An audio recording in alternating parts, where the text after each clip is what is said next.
Hey guys, PretzelMan945 here. Welcome back to another video. I realize it is my first time recording in a while, but that's because I haven't had much time to record. I've been busy. Now I'm going to have a lot more time coming up in November. So, and also, as of tonight, huge news, I finally caught up to One Piece. I'm like so incredibly excited. I still can't believe I've actually done it. And speaking of which, it has also been a while since my last review video. Just looking on my channel page, I have not made one in about a month. And as you can see,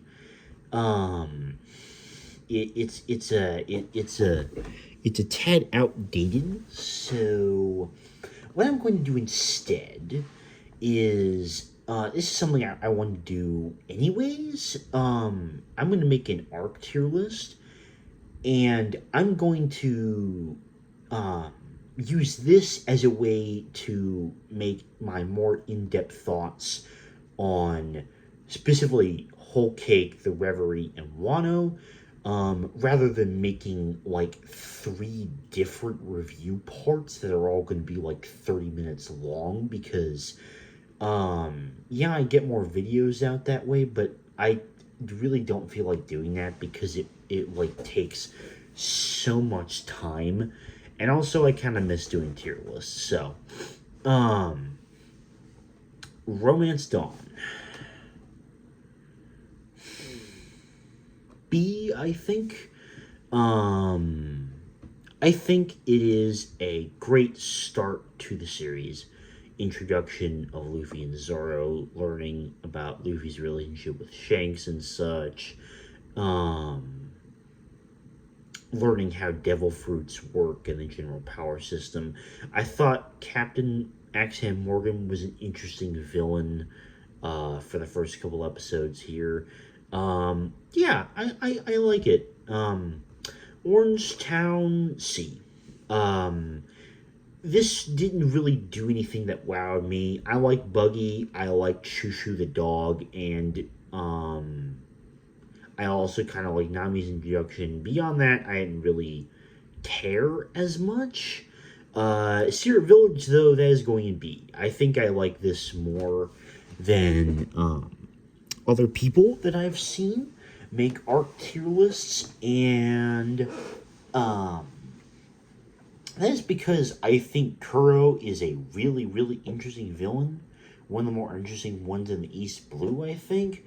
And I love the introduction of Usopp. Unlike a lot of people, I think he has a great character introduction. I think he's really interesting. It's very short and sweet, and I like it because of that. Baradier A. The first of many A tiers. I think I love the introduction of Sanji. I love Sanji's backstory.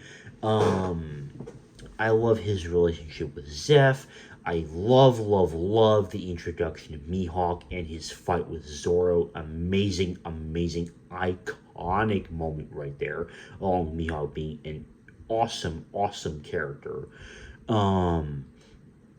I also like Don Krieg as a villain, and I like his use of weapons and such. I think it's extremely entertaining.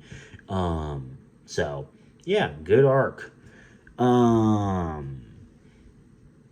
Arlong Park, also A. I'm not gonna put it in S tier. I don't think it was good enough to go in S tier. But I do think it was quite good. I liked Arlong as a villain. The Nami's backstory kind of redeemed her as a character for me, because in some of the beginning arcs, like specifically like Secret Village and Baratie, I really didn't like her very much, but I my opinion changed during Arlong Park. I think it's very nice and concise. And yeah, Arlong's a good villain. I think it's pretty entertaining. Logtown B, but it goes in between those two. because this is going to be ordered. Uh, I like um, I like Logtown a lot. I think it is an example of how to do a really effective and very short arc because it's only like 7 episodes, I believe. Um, it's like crazy short and compact. Um,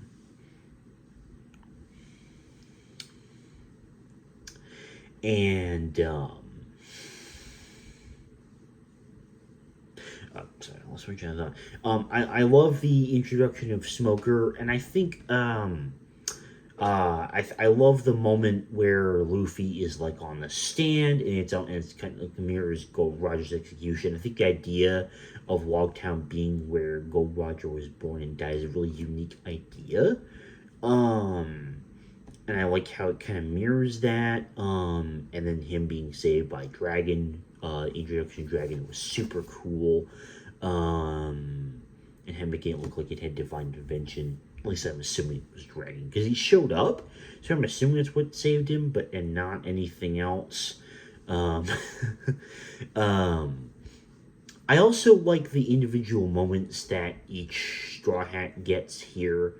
You have Zoro doing the awesome thing with like flipping Getetsu and claiming the cursed sword, which he makes very good use out of. Um, you also have the thing with Usopp and the other pirate hunter named Daddy. The one that's shown that had like a confrontation with Yasop and him learning that Usopp is Yasop's son, and like the whole thing about living to a legacy is a pretty neat little thing. Um, yeah, it's a good little arc. I like it. That is another one I'm not going to be ranking. Reverse Mountain, the more I think about it, I'm going to put it in B. And the reason for that is because I'd forgotten how, I guess, important it is to understand the mechanics of the Grand Line and the fact, and I didn't realize that because of Crocus here, who I like, by the way, I like Crocus as a character, I actually didn't realize that we learned so much about the Grand Line and also like the existence of Laugh Tale and like the importance of the log poses here. And I also love Laboon. So even though it's only 2 episodes, I think because of like how important it is for setting up the Grand Line, I think I'm gonna put it in B. These two are C, because neither one was ever particularly appealing to me. And I understand what the point of them were, but it didn't really feel like it made much of an impact. Drum Island, though, I love Drum Island. In fact, that's going above Arlong Park for me. Drum Island is a fantastic arc. I love the introduction of Chopper. I love Chopper's backstory. Dr. Hero Luke is one of the saddest in all of One Piece. I also love the symbolism of the cherry blossoms, and I don't mind Wapol as a villain. I think more than anything he's just funny because he's one of those guys that Luffy is just gonna beat his butt super easily. So I don't really have a problem with that part of it. It's also quite short and concise, which is quite nice. Yeah, and it also feels like a lot of the characters get really good things to do here. So yeah, great arc. Alabasta S. Alabasta is one of my favorite arcs. Arabasta is a weird English translation. I love Alabasta. This is like the first really chunky arc that's had a lot of build-up. And this was the arc that made me fall in love with One Piece. Like, Baratier was the arc I'd say that got me hooked on it. Alabasta was the arc that made me fall in love with One Piece. Um, Crocodile is one of the coolest One Piece characters and one of the best villains um, of all time. His general demeanor, his devil fruit, his just general vibe, and like his cunningness and his planning were all absolutely top tier. Um, and then Vivi is one of the greatest side characters in One Piece and in my top 10 personal favorite characters in all of the series. I also love how like wonderfully complex the plot of the rebellion is. I think it adds so many layers and complexity to Alabasta as an arc because you see so many different perspectives. You also have the introduction of Ace, which is really, really entertaining, and the idea of the Whitebeard Pirates, which I think is really cool. Um, all of the Straw Hats get really cool fights against the various like members of Baroque works, such as like Chopper Usopp versus Mr. Four and Miss Christmas, Nami versus the one with the spikes, I forget her name, and Zoro versus Mr. One, and then obviously versus Crocodile, which is like probably my second favorite Luffy fight in the series. Um, and also you have the introduction of Robin, who is a fantastic, fantastic character as well. And you learn a lot more about the importance of the poneglyphs, including how Pluton was set up in Alabasta and then was foreshadowed all the way until Alabasta with Pluton foreshadowed Pluton existing in Wano, which when I found that out while watching the like most recent episodes of Wano just blew my mind. Um,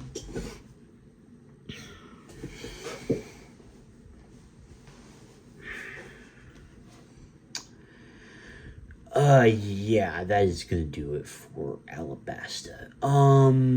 Jaya. I'm gonna put Jaya at the current top of A tier. Because number one, the Bellamy Punch, very very satisfying. But also, I've always loved the concept of Bellamy as a character and how it kind of provides this different perspective of like this opposition. You have the introduction of Blackbeard, a very shocking twist, and like learning the members of his crew and all that, and you have his amazing speech about dreams. And then there's episode 151, which still to this day, despite having watched almost like over 1,000 episodes of One Piece, is still one of my absolute favorite episodes in all of the series because of how many different things it introduces. That singular episode introduces Whitebeard and his relationship with Shanks, calls Whitebeard the most powerful man in the world. You get introduced to Kuma and Doflamingo as warlords. You understand how the warlord system works. And you also get the little hint of Blackbeard pursuing the position of warlord. Skypiea. Ooh.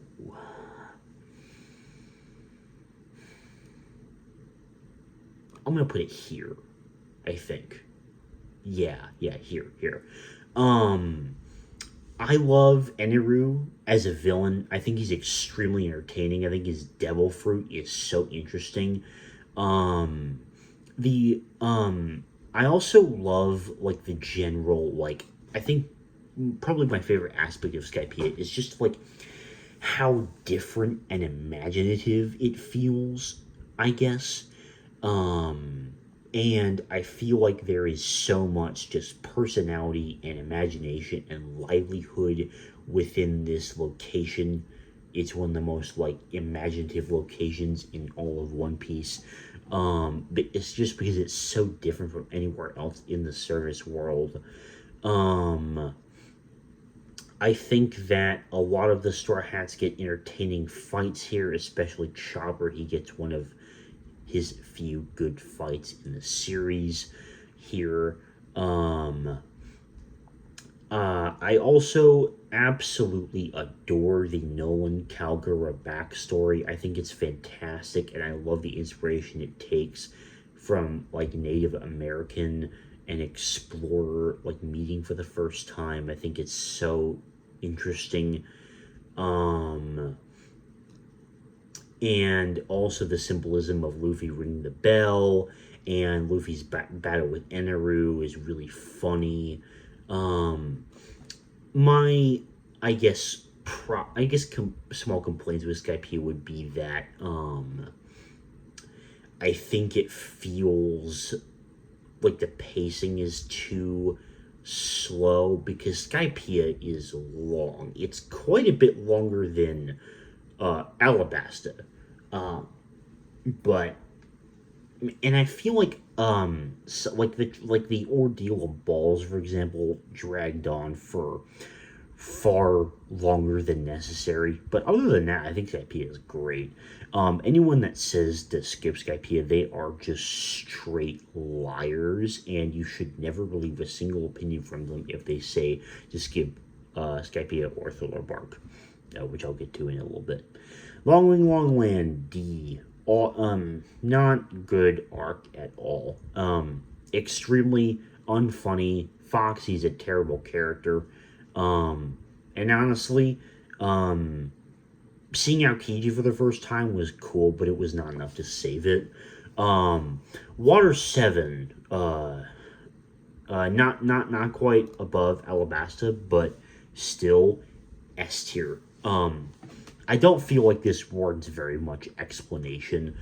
I love the location of Water 7. It is gorgeous. Every single character gets something to do here. You have the amazing like Luffy versus Usopp fight, which like emotionally is one of the best fights in One Piece. And his general separation from the crew is just perfect, I think. You also have the mystery of what's going on with Robin. The reveal that CP9 is the Galley Law members is one of the craziest twists in all of One Piece, and something that I never could have ever seen coming. All the action in this is really, really great. And also, like, you have the fantastic introduction of Frankie. He has a great backstory as well. I just also think, like, the general pacing of Water 7 is, like, some of the best out of any arc because it's so fast-paced and perfectly just, like, it's like, exciting. There's, like, never seems like there's a dull moment happening while you're watching this arc, and I love that about it. Enies Lobby, however, I think is better than Alabasta and Water 7, and I prefer Enies Lobby over the two. Because I feel like Enies Lobby reaches emotional highs that really are unmatched by they're really like matched by very few other arcs in the series. I think that every single Straw Hat has an extremely entertaining fight. The general process of seeing the Straw Hats kick ass of like thousands of Navy soldiers at Enies Lobby and dealing with all sorts of like creative enemies and making allies of the giants and stuff like that.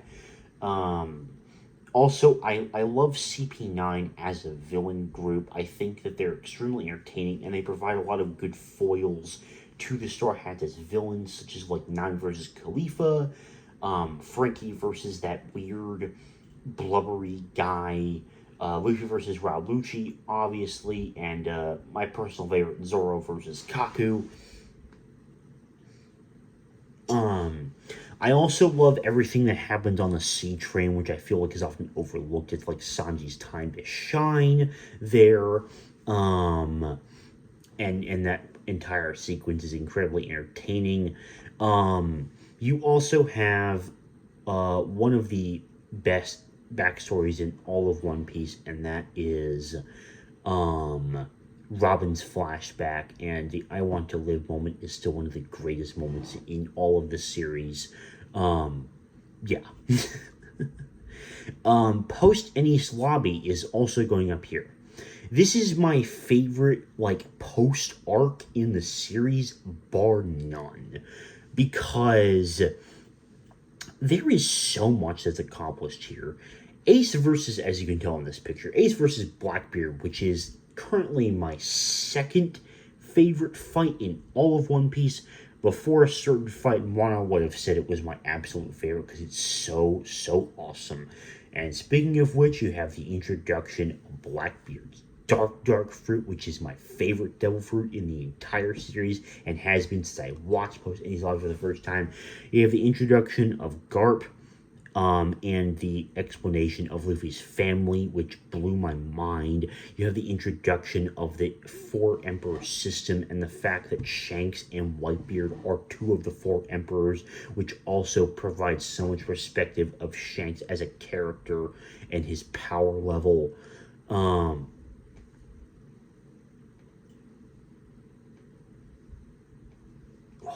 my neck.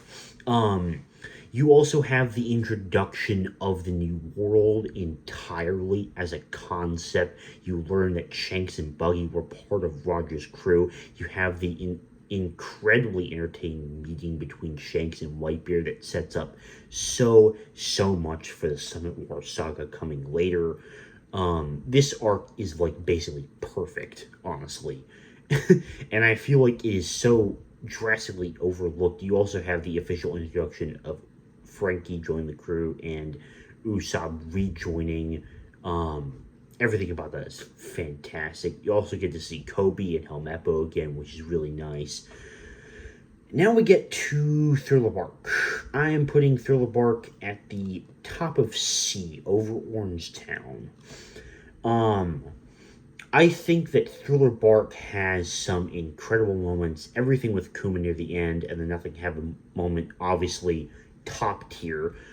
And I also love Zoro's fight versus Ryuma. It's one of my favorite Zoro fights in the series. And I actually love, in retrospect, how much Thriller Bark actually sets up in little details for Wano.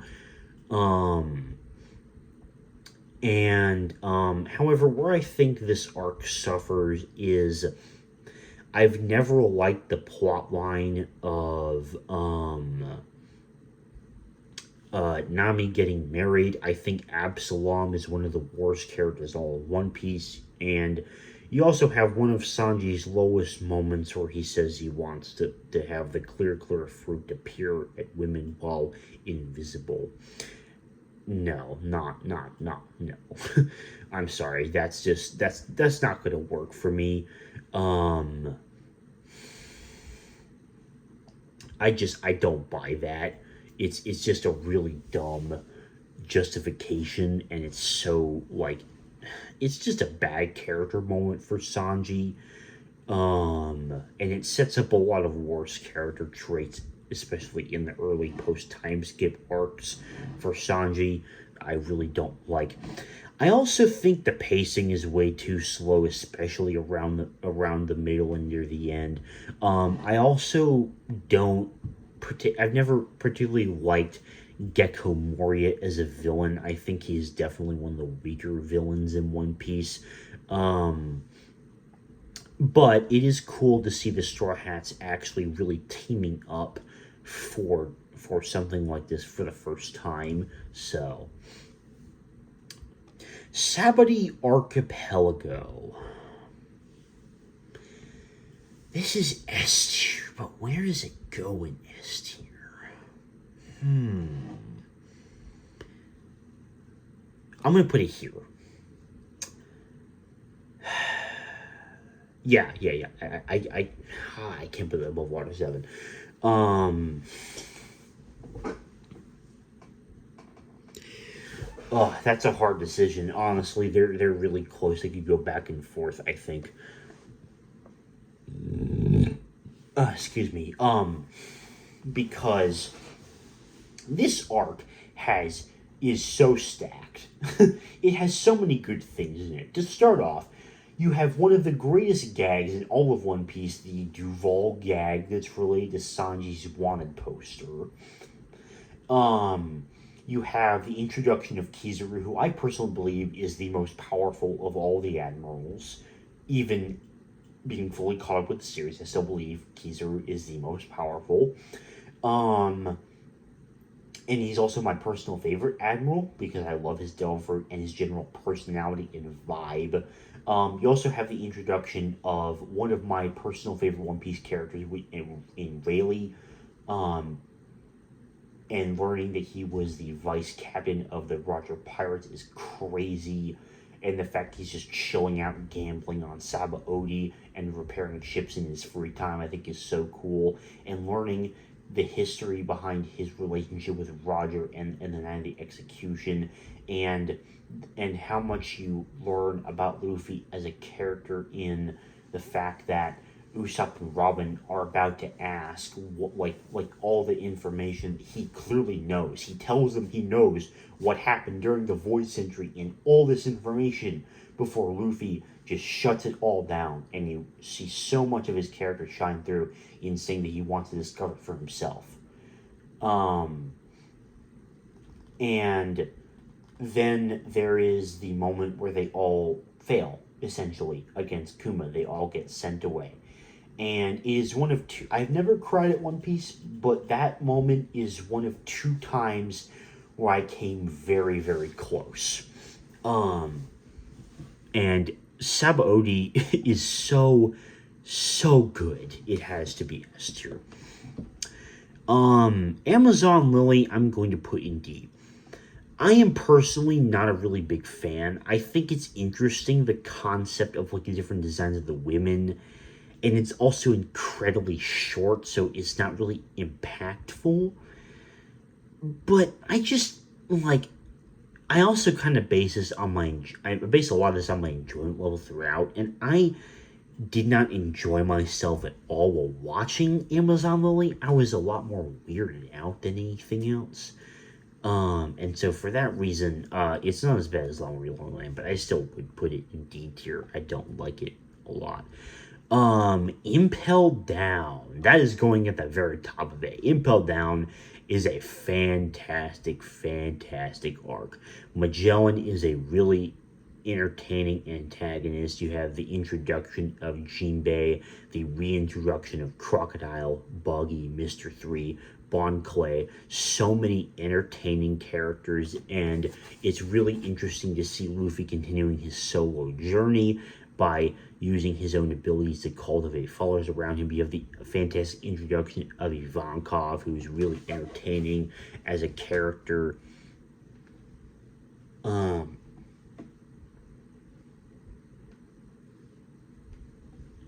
and in general, like the prison breakout formula that it follows is extremely entertaining. It's also a very funny arc that has a lot of interesting character interactions. Um, and it sets up Marineford perfectly. And speaking of Marineford, top of S tier. Marineford is my favorite One Piece arc, bar none. Because I think it is perfection in every single level. You have the death of Ace, the death of Whitebeard, both of them as a character. Both of them as characters receive so much development. You have so many different things going on. It is consistently entertaining. Every single episode is chock full of amazing, meaningful fights against a lot of different characters, and it balances a massive, massive, massive roster of characters perfectly. The action is on point. It has so many incredible moments in it. and then seeing the way that Blackbeard wins is just so incredibly and amazingly writtenly tragic. And Whitebeard's death is my favorite moment in all of One Piece. I'm not gonna say anymore. Ooh, post-war. Do I like it better than Impel Down? Not quite. Not quite. I think it's just below Impel Down, but above Jaya. I love post-war a lot. I loved seeing the story of Luffy, Ace, and Sabo. I think it was amazing, like, condensed story. It was extremely well told. You get to see what the other Straw Hats have been up to, and the ringing in of a new era makes it a fantastic, like, post arc that accomplishes a lot at the same time while still feeling incredibly meaningful at the same time. Return to Sabaody, I will put at the top of B because I think the fake Straw Hats are funny, and I think it's fun, and I think it's awesome to see the post time skip designs and see them flex on everything. Okay, that is finished with the pre-time skip arcs. Now let's get into the major post-time skip arcs. And immediately I'm going to do something that not a lot of people are going to do. I'm going to put Fishman Island at the top of B. I think that Fishman Island is an absolutely, well, not. I think it's a pretty damn good arc, honestly.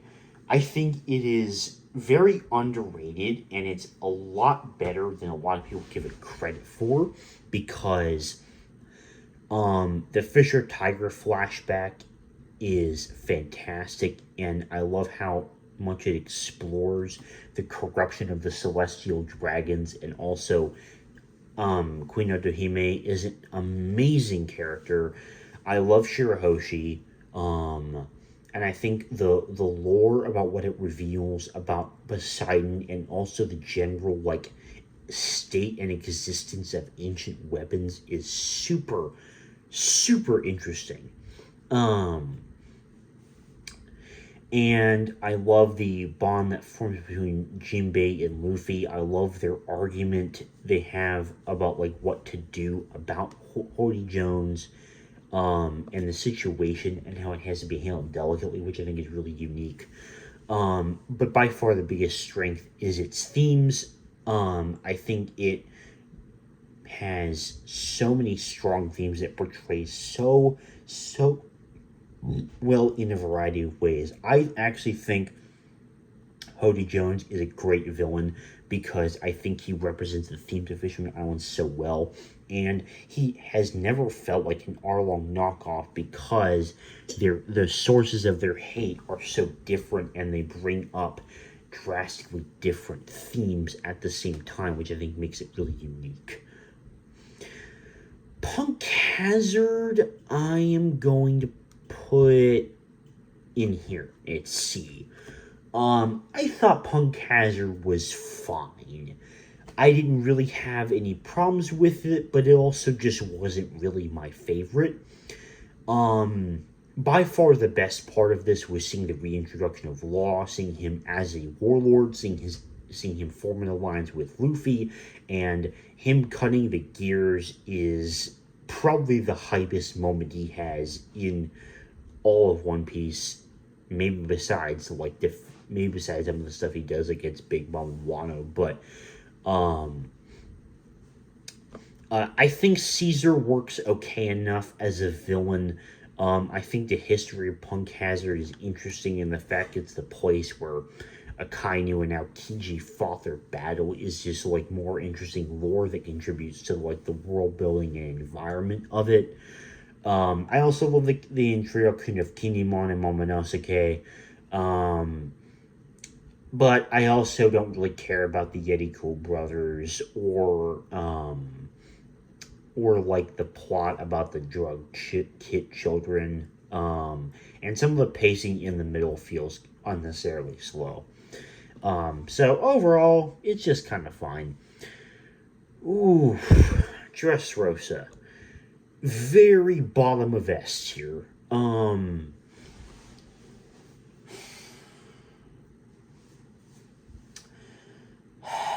Dressrosa is very complicated because because it's so long, it has so much good stuff in it that's hard for me to talk about.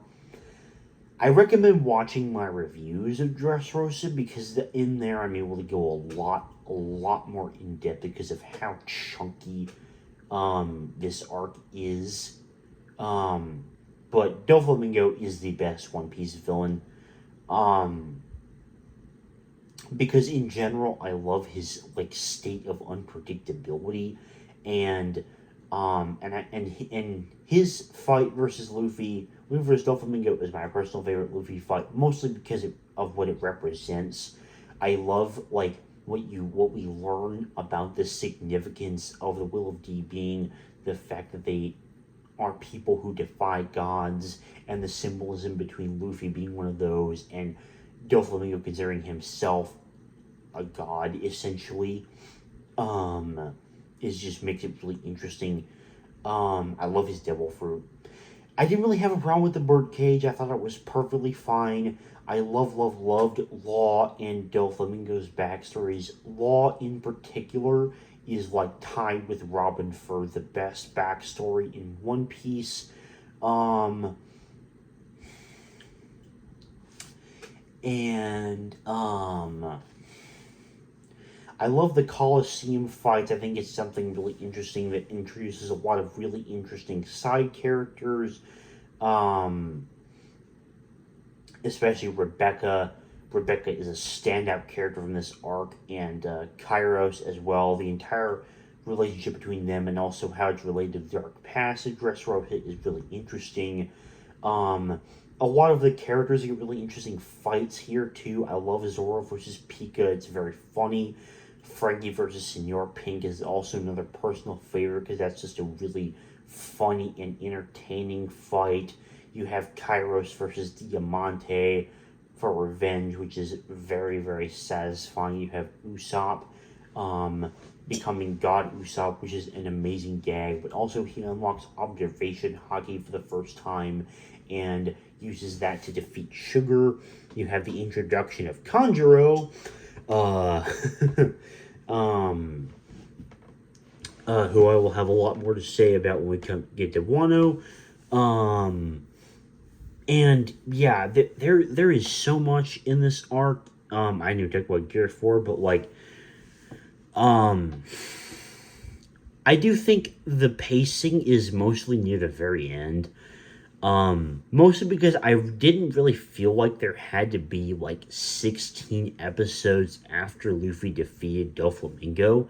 I feel like they could have accomplished all they needed to tell about it in like 10 or less. It didn't need to be that many episodes, I think, and that's what really kills the pacing for me. Um,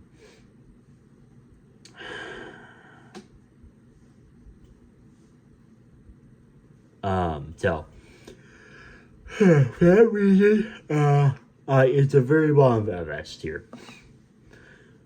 So, oh boy. If you saw the last review part that I did on Zoe, this is going to make a lot more sense. I will try and explain as best I can why I'm putting Zoe up here. Because, oh my god, it is incredible. um,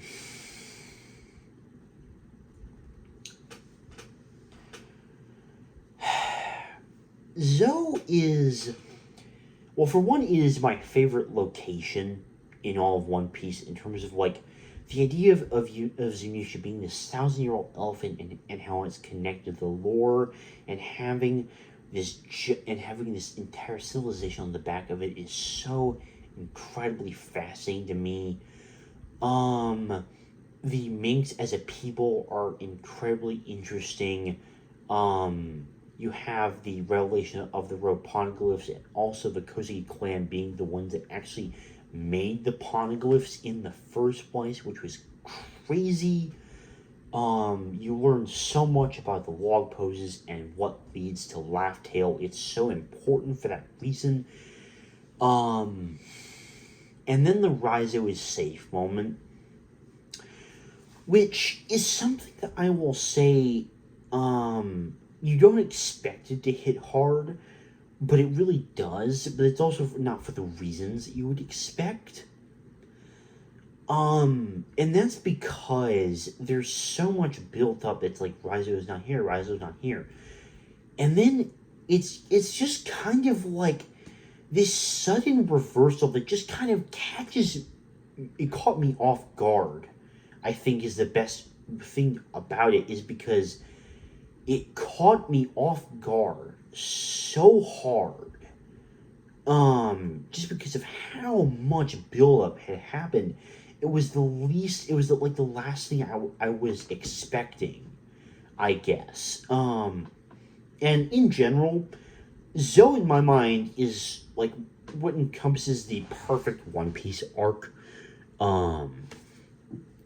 And is so important for Wano, and will likely be even more important for the rest of the story going forward. Alright, down to the final 3 now. First up, we have Whole Cake Island. Ooh, this is gonna be hard to rank. I haven't talked about Whole Cake at all beyond mentioning a couple things in my character 2 list. So this is going to be very, very difficult. I really liked Whole Cake. I thought the Sanji stuff was absolute top tier. Everything with Sanji and the Vinsmoke's perfection. I didn't even mention that about Zoe, by the way. I love the tea party. I love how grand it feels, and it's like this like grandiose scale that feels like so imaginative and creative, along with the general design of Whole Cake. I love the reintroduction of Jinbei. He finally joins the crew here. And I love Sanji's second backstory. It's so tragic and so well written, and Sanji has so many amazing moments, and everything between him and Luffy is top tier. And remember how I said that the moment in Sabaody is one of 2 times I've come so close to crying at One Piece? When Luffy and Sanji reunite is the second one. I also liked Big Mom's backstory. I thought it was interesting. Mostly for me because it was interesting to look at Elbaf, which has been foreshadowed a lot. And I know that's coming up soon after Egghead Island, which is going to start soon in the anime. I'm very excited about that. Because I don't read the manga. I just watch the anime. And now, and I guess to get my problems out of the way before I talk about the big thing that's literally right in the picture there, I think my problems with it is I feel like the Seducing Woods lasted way too long, and I also feel like the Mirror Dimension as a setting was way too overused. And I think Brule is one of the worst One Piece characters ever. I feel like that she was extremely overused to the point of it being kind of nauseating how much they relied on Brule to escape places and how much of a convenience train it was that made it kind of stupid at a lot of points. In terms of the other stuff that was going on, I don't mind it. I think it was interesting enough. I liked that a lot of the weaker characters got time to shine. Brook was the total MVP of this arc. The way he stood up to Big Mom was so freaking cool. Pedro's sacrifice was very sad. I hate Perospero so much. He's so dumb. Why did he have to last as long as he didn't want to? And why was he the only one in Big Mom's family that survived? That's really stupid. I hate it. And now speaking on the big thing that literally is like staring me right in that picture there for the arc, Luffy versus Katakuri. This is not my favorite One Piece fight. As I mentioned earlier, that's Luffy versus Doflamingo and Luffy versus Crocodile. I still think that it is a good fight, a really good fight. I think it has really entertaining choreography, incredible animation. I think it goes on for too long, though. And when I went into it, I was expecting, I guess, and what I wanted that I did not get from Luffy vs. Katakuri is a more dynamic fight. And what I mean by that is, in my opinion, at least like 70% of the fight is just Luffy getting absolutely beat up by Katakuri.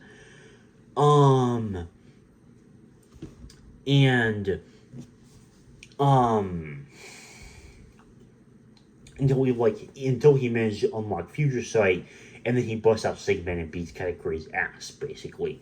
Well, not really, but kind of. And then,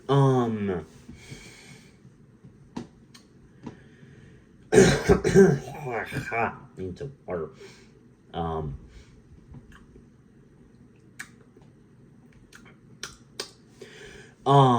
I also think it's stupid that halfway through, like, Luffy has to rely on Brule in order to escape.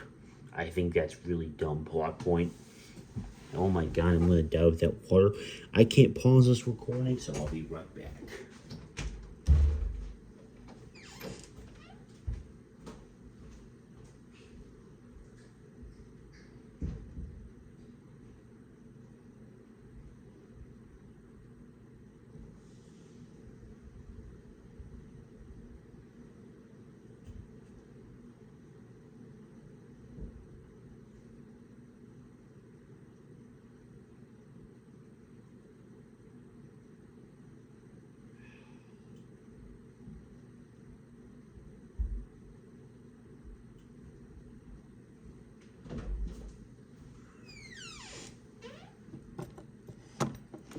Okay, sorry about that delay. I am currently back. Sorry if there was like a minute or so of dead time in the recording, in the video, I mean. I will say, with regards to Luffy versus Katakuri, I think its main strength is the fact that Katakuri is the best opponent for Luffy that has existed in One Piece. And so as a result of that, I think that it ends up being an entertaining fight mostly because of Katakuri. But I personally was kind of disappointed we didn't get something more dynamic, and also it should have used something other than Mirror World, although Luffy breaking the mirror is one of the coldest Luffy moments ever.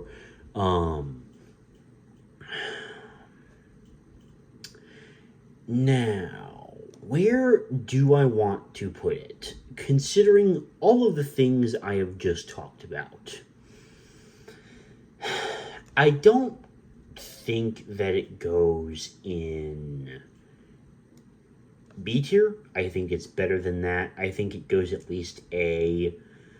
I personally believe that I'm going to settle for it here, in between Skypiea and Arlong Park. Yeah, I'm happy with that. And then the Reverie. I'm gonna put this beneath Fishman Island and above Return to Sabaody.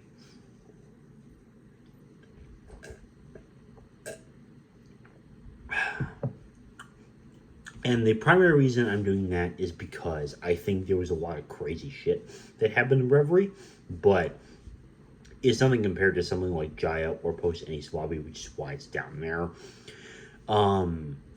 I think the revelation of Emu is completely insane, and it throws literally everything out the window as to what I thought the government was structured like and what kind of politics they actually followed.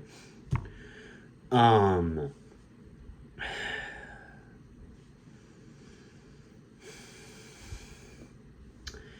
and learning about the stuff with the revolutionaries is going to lead to so much crazy stuff in Egg Kid. I'm really, really excited for. Yeah, it was pretty interesting. Also, no more. Well, I guess this no more Civil War thing happens in Wano technically, but never mind that. Now speaking of Wano, um, second favorite arc in all of One Piece, and that's pretty easy for me to say.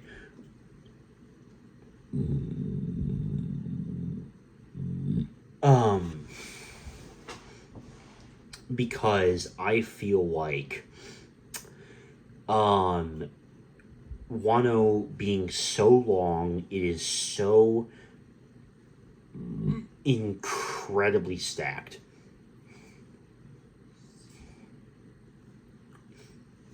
I love Wano as a location. I think it's gorgeous. I love the change in art style, the improved animation with this arc, the especially the like base how much is based off traditional Japan. I think is amazing down to like the music and everything is amazing. I love that it's such a unique idea. Um, I love the character of Otama when we're introduced. I'm kind of doing this by acts, I think. And then learning that Kinemon and the others were actually sent 20 years into the future is insane. And my head is still spinning about potential war implications for the Time Fruit. And then the first Luffy versus Kaido fight is what made me put it in S tier in the first place. Because my god, that fight is so good, and Luffy just ends up losing so badly on that. Um, Act 2, I love Luffy training in Udon Prison. I think is really funny. I love Hyogoro as a side character. I think he's really interesting. Um, by far the best thing to come from this though is Act 2 in general is like this idea of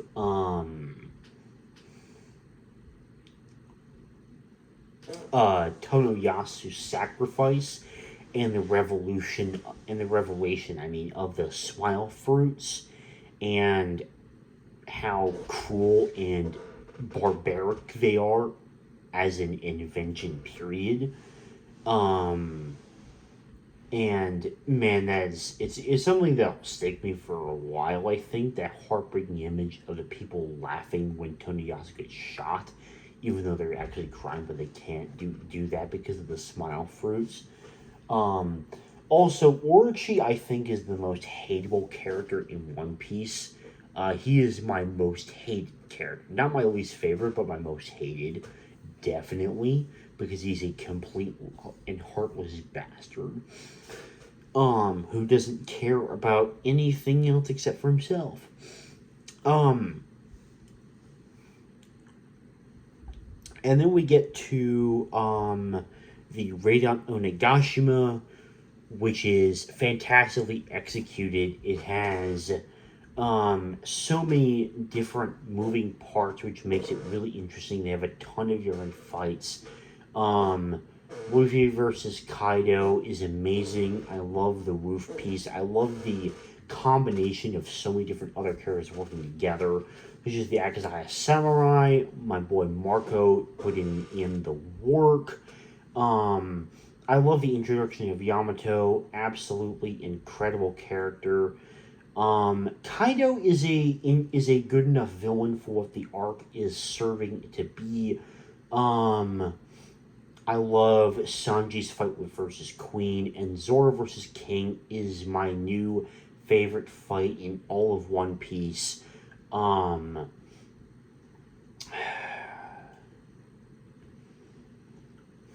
um, that is not to say that Wano is not without its problems, though I think the Ice Oni's concept is stupid because you know Chopper's gonna find a cure for it somehow, some way.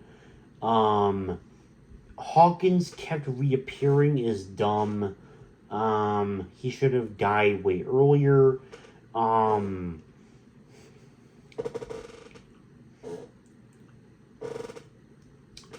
I also think that some of the fights were a tad too long.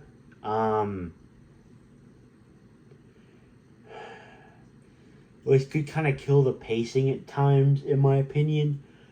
But in general, there's like awesome stuff for every character to do. I love seeing Zoro back. I love the Odin flashback is the greatest flashback in all of One Piece, and Kusuke Odin is one of the greatest One Piece characters. I don't feel like you need to say very much more than that. Again, there's so much stuff in Wano. I'm really trying to keep it concise here. And obviously Gear 5 is awesome. But yeah, that is going to do it for the One Piece arcs. And this is essentially going to be my replacement for not being able to record like 3 review videos, essentially. Because this type of thing is just going to save me so much more time, especially trying to remember everything that happened in Whole Cake, which has been like at least 2 weeks that I finished that. So, that is going to be all. I'm not rating these because I think these are manga only, and I don't know what they are, so I'm not going to rate them. That's going to do it for this video. Thank you very much for watching, and I'll see you later. Bye!